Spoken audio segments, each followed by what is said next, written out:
Hello everyone.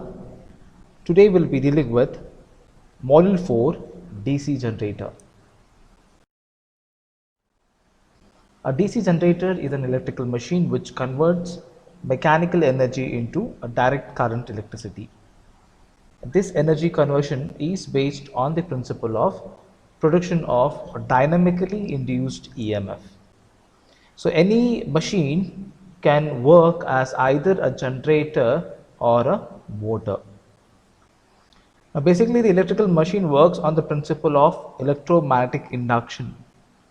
Whenever a conductor is moved in a magnetic field, it cuts across the lines of flux, hence an EMF is induced in the conductor.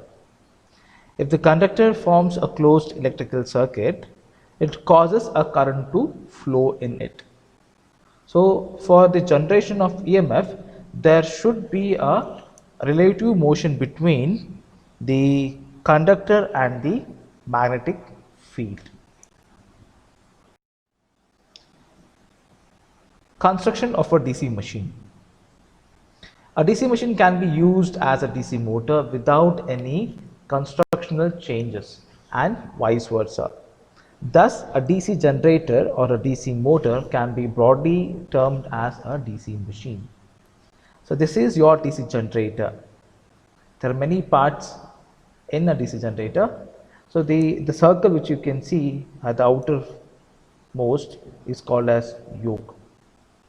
Now inside this, in the yoke we have poles, and to the poles we have pole shoe, and on the poles we have field winding.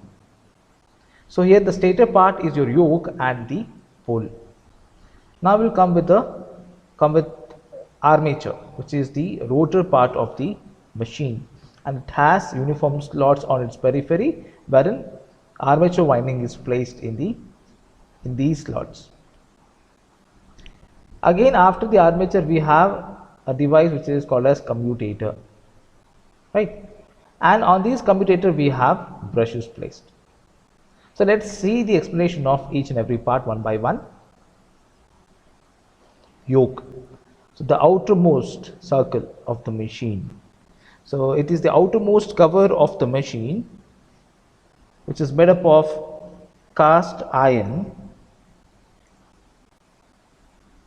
or a steel. All parts of the machines are enclosed within this frame. Its main function is to provide the mechanical support to the poles and also carry the magnetic flux produced by the field winding. Right. Next one, field system. Field system comprises of three parts: pole core, pole shoe, field coils. So the rectangular shape, this rectangular shape is called as pole core, right? So the pole core is the rectangular in cross section and it is made up of cast steel. Poles are joined to the yoke by the means of nuts and bolts. The main function of the pole core is to act as a support for the field winding which surrounds it. The next part is pole shoe. Pole shoe is the projection of pole core. It serves two purposes. The first one is that they support the field coils. The second one, it spreads out the flux in air gap uniformly. Next, so here the yoke and the field system are the stator part. Third one is conductor system, which has armature core and armature winding. Now the armature core. The armature is the rotor or the rotating member of the machine. It is cylindrical in structure and is made up of high-grade silicon steel. The use of high-grade silicon steel reduces the power loss due to the hysteresis. The periphery of the armature core is slotted. The main function of the armature core is to support the armature winding. Now the armature winding or the conductors are housed or placed inside the slots. There are two types of winding, lap and wave winding, which is adopted depending upon the requirement of the voltage and the current output. Now the function of the armature winding is to cut the flux which is produced by the pole core and produce an induced EMF in it. Next is commutator. Now the basic nature of EMF which is induced in the armature conductor is alternating. But as we are studying it as a DC machine, so we'll be using a device called commutator which converts the alternating current into an direct current. Basically it rectifies the current. So the commutator is cylindrical in shape and it is made up of wedge shaped copper segments. This part. So the EMF which is induced in the armature is alternating nature, but when it comes to the commutator, here it will rectify that current to a DC current. Brushes. They are stationary and they are resting on the surface of the commutator. Its function is to collect the current from the commutator and lead it to the external circuit. They are normally made up of soft material like carbon. Now we will be having one shaft. The shaft of the DC generator is rotated by the prime mover, due to which the armature fixed on it and even the commutator also rotates. So as it is a generator, it is mechanical to electrical. So prime mover is a device or a machine which is necessary to make it to rotate so that we can get mechanical energy to electrical energy. So this is the yoke and the pole core is fitted to the yoke by the means of nuts and bolts. Now the pole core has a projection of pole shoe. Right?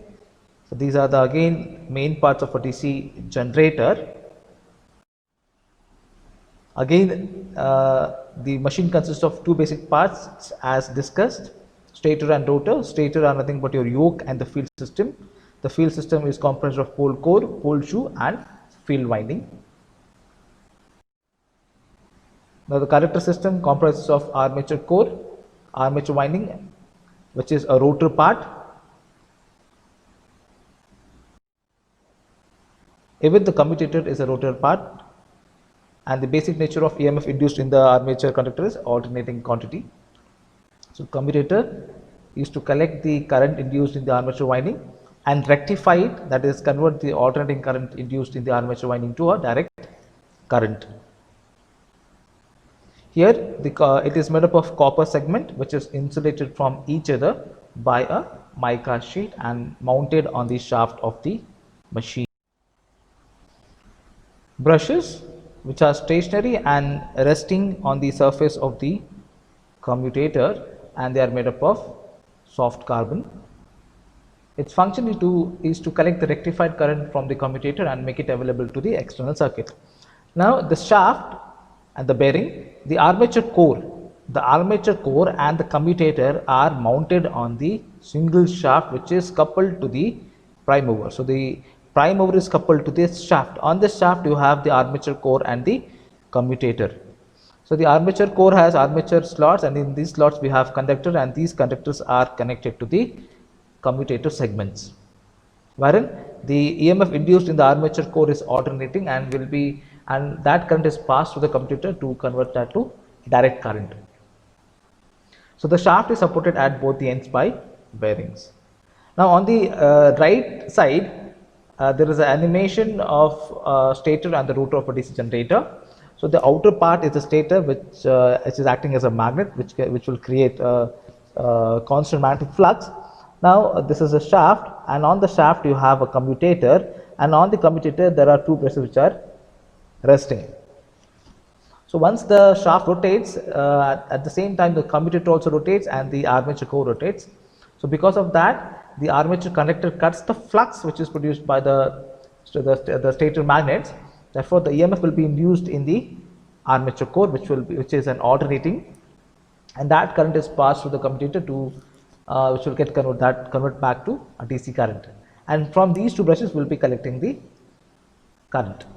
So this is how it works.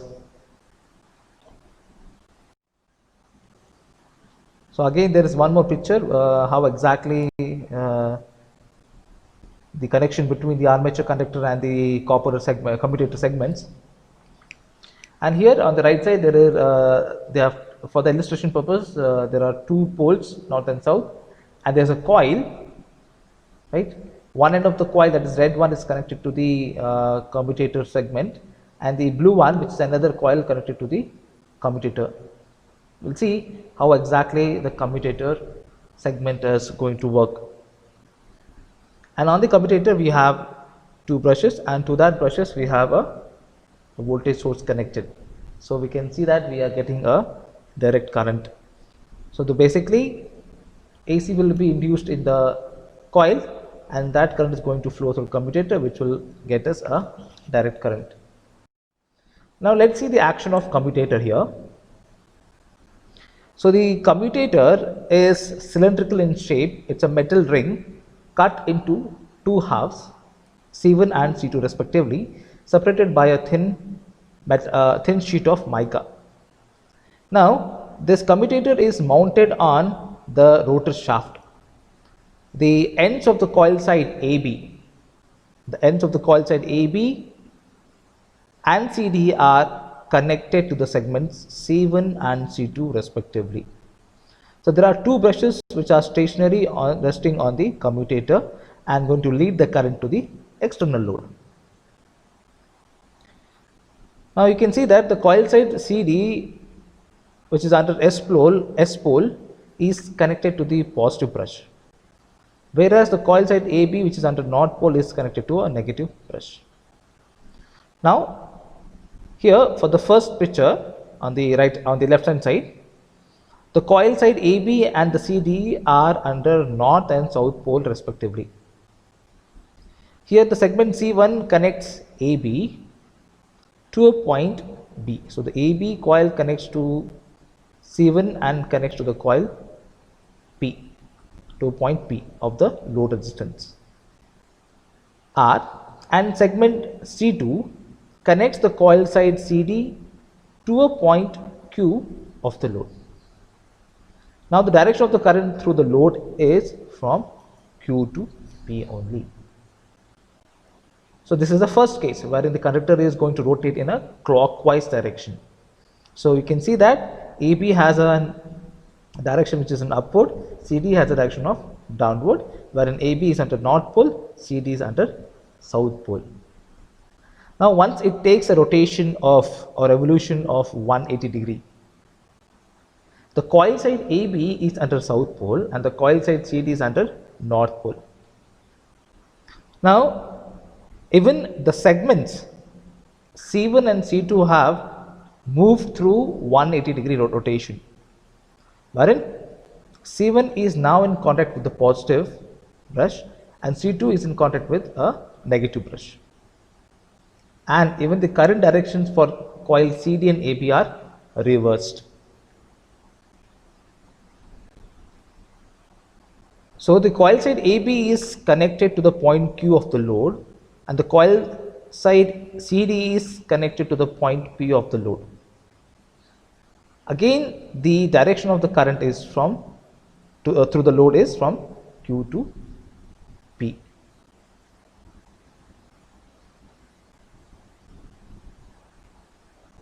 So looking at these two situations, the current in the coil sides are reversed, and at the same time the corrections of the coil sides to the external loads are reversed.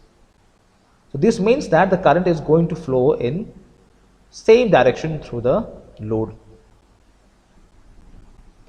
Thus, it is seen that the voltage induced in the loop is an alternating, but when it comes across the commutator, it is converted to an alternating direct voltage.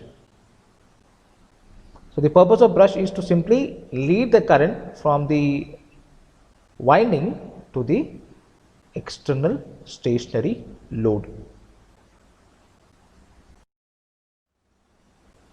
So here there is an animation.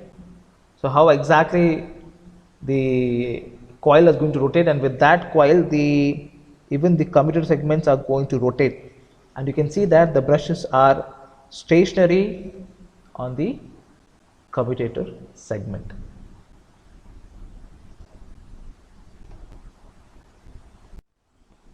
EMF equation of DC generator.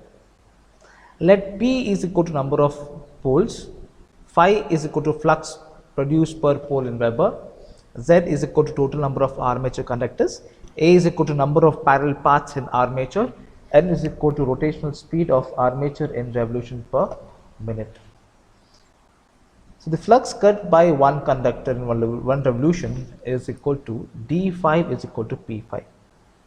So flux is produced by each of the pole. So it is flux into pole. Now time taken by the conductor to complete one revolution is dt. So what is the time taken to complete the one conductor to take one complete revolution, that is 60 by n. So the EMF induced in one conductor is given by d phi by dt. Substitute the value of d phi as p phi, dt as 60 by n. We get p phi n by 60 volts. Now the EMF induced per parallel path is equal to EMF induced per conductor into the number of conductors per parallel path, which is equal to the EMF induced per conductor is P phi n by 60 into the number of conductors per parallel path is Z by A. So the overall expression of an DC generator is P phi n Z by 60 A volts. So as I said that the armature winding are connected in two methods. One is a lap winding and the second one is wave winding. For lap winding, the condition is A is equal to P. So in this expression, we need to substitute the value of A is equal to P. So we get the expression as P phi nz by 60P. Here you can cancel P and you can just keep it as Eg is equal to phi nz by 60. Now for wave winding, the condition is A is equal to 2. Right. So the formula becomes Eg is equal to P phi nz by 60 into 2. So the answer is 120. So this is the simple derivation of an EMF equation of DC generator. Now the next topic is types of DC generator. Here the DC generator is classified into two types: separately excited DC generator, self-excited DC generator. Now again the self-excited generator is classified into three parts: a DC shunt generator, DC series generator, DC compound generator. Again the compound generator is classified into two parts: cumulative generator and differential generator.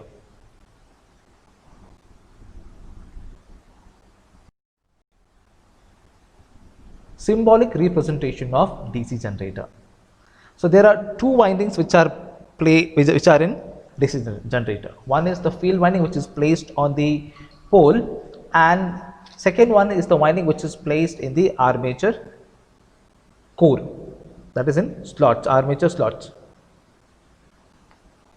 So here the armature is denoted by a circle with two brushes which are resting on it. Now this armature is mechanically connected to the device called a prime mover. So if the prime mover rotates, then the shaft rotates. Once the shaft rotates, the armature core rotates. With that the commutator also rotates. Right. Now ends of the two armature is denoted as A1 and A2. and the field winding has two ends which are denoted as F1 and F2. So in order to explain the types of generator, we have to remember these two notations. Field winding is F1 and F2, the generator is A1 and A2.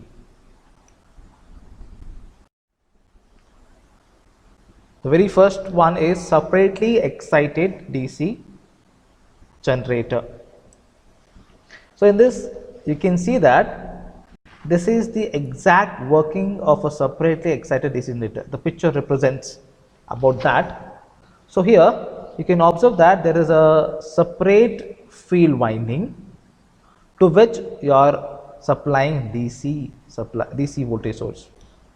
Because of that, there will be a flux created in the winding, and this flux is going to link with the armature conductors when the armature is going to rotate by the means of a prime mover. So once it rotates, it's going to cut the flux produced by the field winding, and EMF is going to be induced in the armature.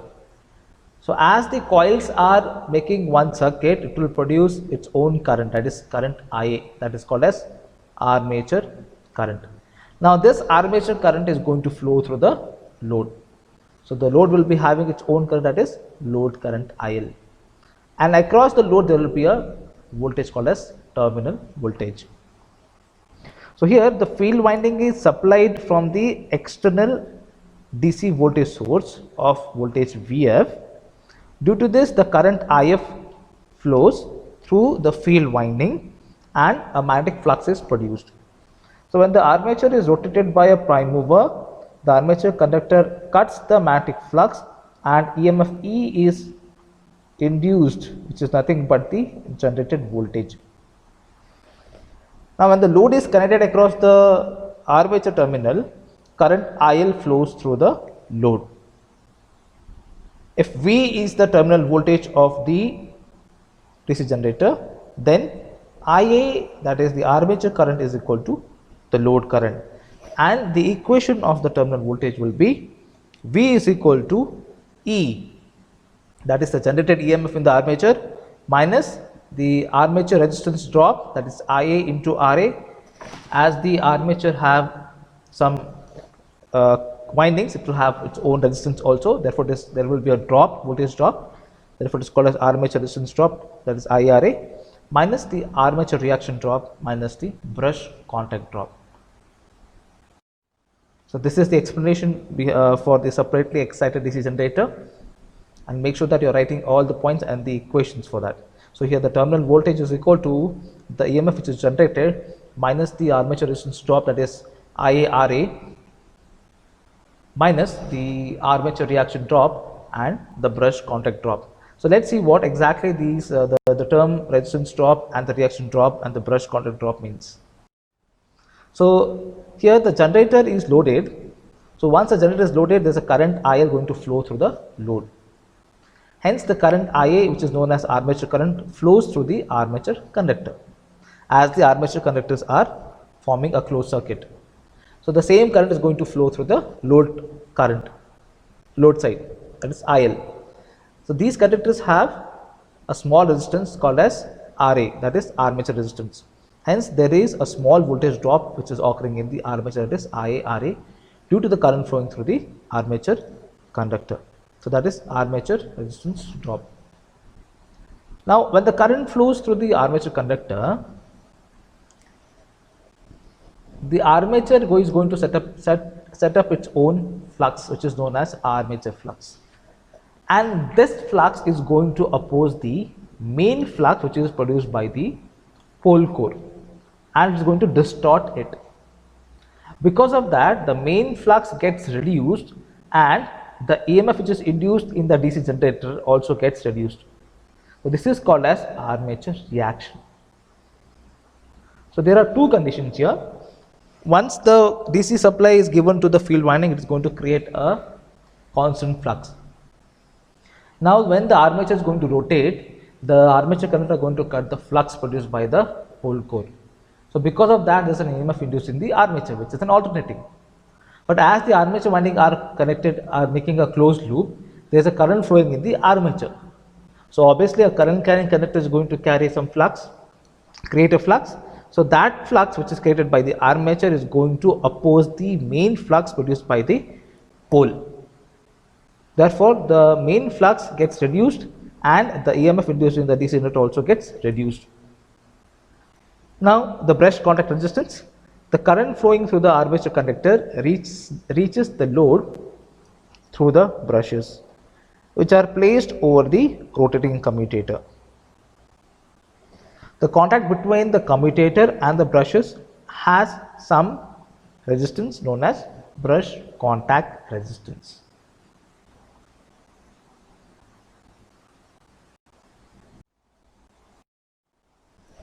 Self-excited DC generator. So here in self-excited DC generator, the field winding is connected in parallel to the armature terminals. So here we can observe. So here the excitation to the field winding is provided by the generator itself. So it is not separately excited. The field winding is not separately excited. The excitation to the field winding is provided by the generator itself. So the pole core, which is there on the stator as a yoke, should have some residual flux. Now, when the armature is going to rotate by the prime mover, the armature conductor cuts the residual flux which is present in the pole core, and a small amount of EMF is induced in it. Now, this EMF is going to send a current through the field winding. So, this is going to create one current, that is I, small current, and the same current is going to flow through the field winding, due to which the flux produced in the field winding is going to increase, and the EMF induced also going to increase. As the current flowing through the field winding is going to increase, therefore the field winding is going to produce more flux. So more amount of flux is cut by the armature. So more amount of EMF is increasing. The value of EMF is also increased. Because of this, the voltage built up to its rated value. So from the figure we can say that here the armature current is equal to the field current plus the load current. RA is the armature resistance across the armature. RF is the field resistance.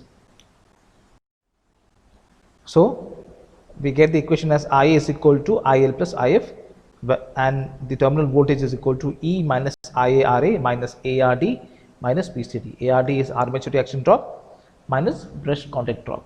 So here again the equation will remain the same as it is for self-excited DC generator.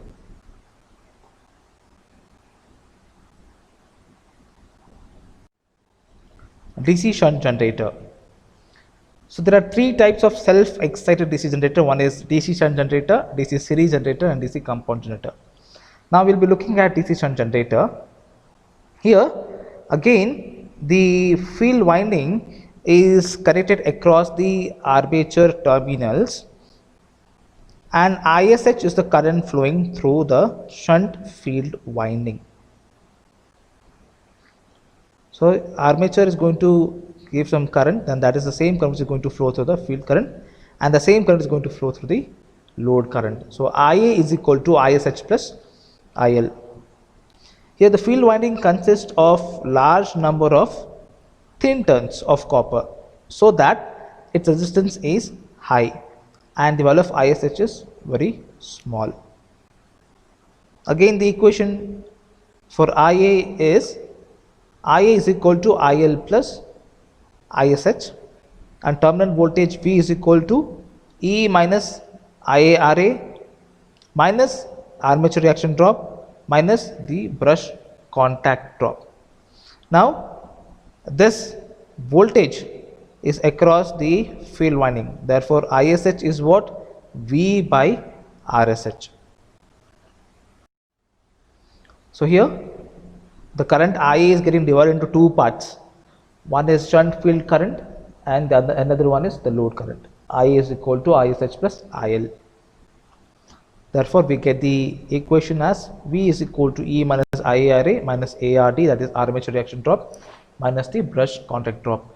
And ISH is given by V by RSH. RSH is the resistance of the shunt field winding.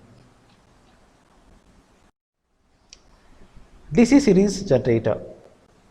Now here the field winding is connected in series with the armature. Hence, this is called as a DC series generator. Here the field winding has few thick turns of copper and hence its resistance is very less.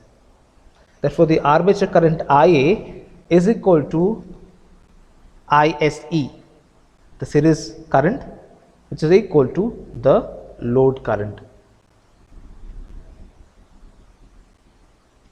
Therefore, the equation V is equal to E minus IA into RA plus RSC, as the resistance of armature and the series winding are in series. So, it is IA into RA plus RSC minus ARD minus BCD. So, the flux produced depends upon ISE equal to IL. So, here you can see that RSC is the series field winding resistance, and the Y and the YY represents the positive and the negative terminal of the series field winding.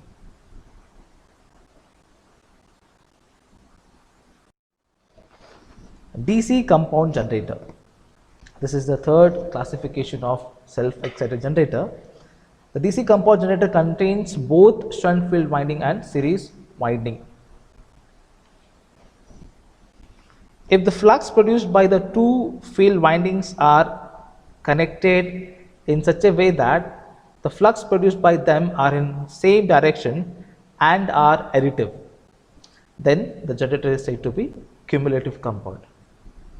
If the two field windings are having flux, are going to produce the flux which are in the same direction and they are going to add, it is cumulative. If the two field windings are connected in opposite direction, then the resultant flux is the difference between the two. Then the generator is said to be differentially compounded. So, cumulative is what? Addition of the flux. Here in differentially, it is difference of the two flux. And in cumulative, the flux are going to move in same direction, and in differentially, the flux are going to produce in opposite direction. So, depending upon how the series field winding is connected to the shunt field winding, we have a long shunt compound generator and a short shunt compound generator. So, the compound generator is divided into two parts, cumulative and differential. Again, under cumulative we have long shunt compound, short shunt compound. Again, in differential we have long shunt compound generator and short shunt compound generator. So, under cumulative compound generator we will be looking at long shunt compound generator. So, here the series field winding and the shunt field winding are in series now. Here the current IA enters the positive terminal of series field winding. So, Y represents the positive terminal, YY represents the negative terminal. So, current IA enters the positive terminal of the series field winding and current ISH enters the positive terminal of shunt field winding. Hence, the flux produced by them will have same direction, and are additive. So, here phi is equal to phi SH of field resistance and phi SC of series field winding. Therefore, the total flux, phi SH is the flux produced by the shunt field winding, phi SC is the flux produced by the series field winding. So, ISH is what? V by RSH, and IA is equal to IL plus ISH. Again, we get the expression as V is equal to E minus I into RA RSC, which are in series, minus ARD minus BCD. Short shunt compound generator. Here the field winding is connected parallel to the the armature terminals. So we get this expression, IA is as it is going to flow through the ISH, and IL is going to divide. ISH is written as V plus IL RSC divided by RSH, and V is equal to E into IA RA minus IL RSC minus ARD minus PCD. So in cumulative compound generator, the flux are going to produce in the same direction and they are additive. Differentially compound generator. So here the flux produced by the two windings are in opposite direction and they have a difference in the flux produced. So here in long shunt differential compound generator, the current IA is going to enter the negative terminal of the series field winding, and current ISH is going to enter the positive terminal of the shunt field winding. Hence the flux produced by them are in opposite direction. Hence the resultant flux is given by phi is equal to phi SH minus phi SE, and ISH is nothing but V divided by RSH, and I is equal to ISH plus IL, and V is equal to E minus IA into RA plus RSC minus ARD minus PCD. Short shunt compound generator, again the equation of IA is going to be IL plus ISH. ISH is equal to V plus IL into RSC divided by RSH, and V is equal to E minus IA RA minus IL RSC minus ARD, that is the armature reaction drop minus the fresh contact drop. So here the types of DC generator are very important as per your exam concern, even the construction and the EMF equation. Thank you.